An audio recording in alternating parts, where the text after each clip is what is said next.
The wheel's very intoxicating and it's very sort of meditative. You get into this lovely space, and I thought, I love the wheel, but I don't want to do standard pots, you know. I want to actually do sculpture. So I started playing with making sort of cylinders and round forms and assembling them. People used to say to me, why don't you hand build? And I would say, but actually, if I throw and assemble, the clay is so loose that it flops like a figure, you know, it starts to animate itself. And I was always attracted to the female form, which a lot of, you know, after motherhood, having your babies and being sort of rotund with fecundity and sort of fertility and breastfeeding and everything, that rounded female form is very seductive. My work then took a really definite course then about the woman being the holding up of society, and also the controller of society in a sort of a subversive way, you know, not the obvious sort of white middle class male sort of dominating business and everything, but from underneath, sort of controlling things very, very quietly. I loved the portrayal of the Indian woman, and like they've all got big tummies and big breasts. It affected my sort of view of how to portray the female, and also my experience of being pregnant. And I loved actually too women with big thighs. I wanted them to be really strong and powerful. But funnily enough, I do small breasts.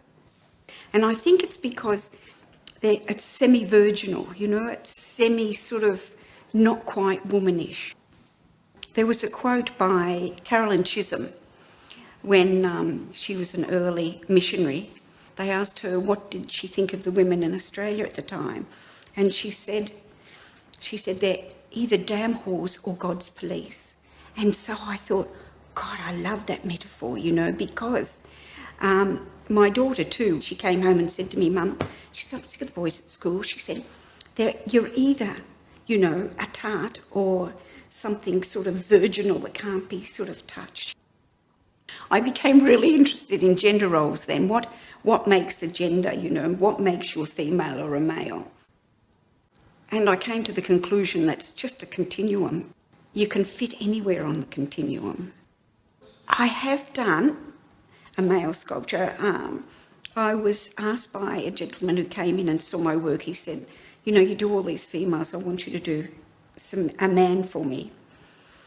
And I said, all right, I'll do a man. But when he went away, I thought to myself, God, I don't know how to do a man, because when I do my females, you sort of breathe yourself into the form, you know, and, you know, you can feel the form, you can, the arch of the back, the sticky out of the bum and things like that. And I thought, I actually don't know how to do a man.